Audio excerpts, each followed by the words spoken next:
When teachers hear stuff like that, it's so gay, they just completely ignore it, or if they hear like fag yelled down the hall, they completely ignore it. Like people, when they walk in the hall, they end up pushing people all the time. And if they find out you're gay or whatever, they end up pushing you and like beating you up and stuff like that.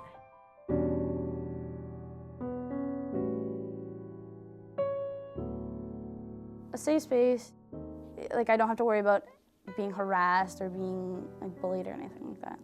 Feeling that you're not going to be beaten up, that you're going to be physically safe, that you're not going to be verbally abused, that you have a right to walk down the hallway and not have nasty things yelled at you. A safe space is somewhere where you can be who you want to be without having to deal with someone bullying you. Where I can walk in with my purse, I can walk in with my sunglasses, I can walk in with high heels if I choose to, and the teachers and the students will not say a thing. Somewhere that you can be free to be yourself. Well, it can be defined by the physical space itself in terms of, does it appear welcoming? It could be about posters on the wall. They're not going to be like, oh, it's the gay kid, it's the gay kid. In the school, like if you're being bullied and stuff all day long, like to know that you have that one class with that one teacher. I think it's just knowing that something's there, someone, like just a teacher or anybody that you can just go talk to. The kind of place where you know you can simply be who you are, and that a place sometimes to take refuge and sometimes to give refuge. A safe space is somewhere where you feel comfortable and secure and no one's going to judge you, which for me would be okay to be me. The library. Either the library or the GSA room. the GSA room. A safe space is what I'd like to think my school is. You know what? I think school should be a safe space. I don't think that should be a definition that should be inside the school. There is this room that's safe. I think the whole school should be safe. I don't think it even should be necessary to even have a safe space. Seriously. You just don't get shot down for it, you don't get depressed over it, you don't get in trouble for it. It's your personal opinion, you need to get that out, because some people bottle it up and then people will explode, potentially hurt themselves. For a lot of students, coming out to their parents is the thing they're most afraid of. And if they can approach someone here first and get that sort of support and know that they're valued, then maybe they can take it that step further. It's just really comforting to know that like you don't have to have your guard up, you don't have to be like, oh, what's he thinking, like what's she thinking, like it's just nice to have a space where you can just go be yourself and not worry about it. When I was in school, there was nothing like this. So you just went along thinking, okay, I'm different, I don't understand it, I can't talk to anybody about it. And so, you know, in my case, so I'm going to pretend it's not happening, and I'm going to go along like everybody else, and you know, eventually try and figure out why I'm not happy. Particularly, I think it's important for LGBT kids to have a safe space because they often don't have safe spaces elsewhere. So they may not have a safe space at home, they might not have a safe space in the hallway, and so your classroom might be the only part of their day that they have a safe spot to be, and so that's why it's so critical. There's a fairly high level of anxiety that comes with any of those disclosures, and having that type of space where someone can relate, someone to go to, someone to support is really, really important. It gives them a chance to start speaking up.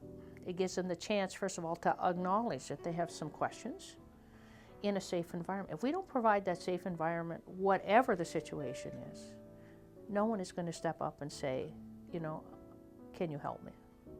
So we have to remove those barriers, and we have to be accepting, we have to be inviting in order to have that open dialogue. So a student who is in a building where they feel welcome and they feel safe, where they feel accepted, where they're respected by their peers and their teachers and the community around them, we know is a student who's better able to learn. And that's a huge part of what we try to do, is ensure that we have an environment where students can do their absolute best. Schools are where most of our kids and most of our staff spend most of their time. So it's important that they feel welcome, that they feel included, that they see themselves in the adults that are present in the environment, and that they feel that they belong. So I think it's absolutely essential that our schools are safe spaces for everyone. Support from anybody really, especially people that are close to you. And people listening to you when you talk. Even if you don't use it, like the GSA, even if you don't go to it, even if you don't attend the meetings, just the fact that it's there does help, because you realize that there are people who feel passionately about the subject, and you know that you're not the only one. I think we address the issues head on. We address them in a way that's non-threatening, that's respectful of people's attitudes, their values, their biases, perhaps their religiosity, but don't back down ever. Socially, not just being told that it's a good place, or not just having a poster on the wall that says, you know, this is a welcoming place, but feeling it and seeing it in your peers. I try to make my office a safe space by displaying, you know, rainbows or posters that suggest that I'm inclusive, not just to gay and bisexual kids, but also to everyone, right? But I think more importantly than the physical space itself are the people that are in that space. And so that means that when you walk in the room, is there someone there that's willing to smile at you, even acknowledge you, give you eye contact? Are you able to express opinion without being attacked for that opinion? Do you feel comfortable in speaking at all, quite frankly? There's these little stickers that have like a triangle on it, the gay pride flag on it, and it basically describes right on the sticker what a safe space is. I took a few of those stickers and I went up to a few of my teachers, and every room that I've been in WCI, somewhere in the room has one of these stickers. And that's where I can honestly, I let the teacher know, for me to be in this classroom, I need it to be safe. I want you to respect that. I would appreciate it if you respect that. You get all types of students, I find, coming into the library. You know, like all hairstyles, all piercings, tattoos, it doesn't matter. And you want that feeling too, that everyone's accepted. And even if it's not a librarian's own comfort level, you still have to reach out in any area that you're supporting and make the resources accessible. So you put them right on the shelf with everything else. If you're doing displays, whether they're in the major display in the hallway or here in the library, to make it so it's available, and the more students see these titles and the resources, the more it becomes accepted.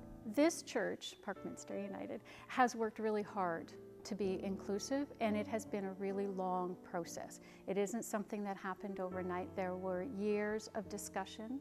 There was open forums, there was anger. I think one of our turning points was having real people come and tell their story and hear how the church has been hurtful, hear how the church has been supportive, hear how we can work together. And since then, have what we call an inclusive ministry committee, and that works as a committee that is inclusive to all people. And part of that is we welcome everybody regardless of sexual orientation. This is not a topic that's a standalone. It should be integrated in everyday curriculum, in everyday language, in everyday talk and actions. Like, I don't think it should be like, okay, 15 minutes out of every lesson plan is, that's so not gay time. Like, it's not a one-off, it's not a workshop, it's not a anti-homophobia day. No, it should become normalized, and that's what I try to do in my courses. The teacher's teaching history was actually gay positive, so she put some of the gay history into it.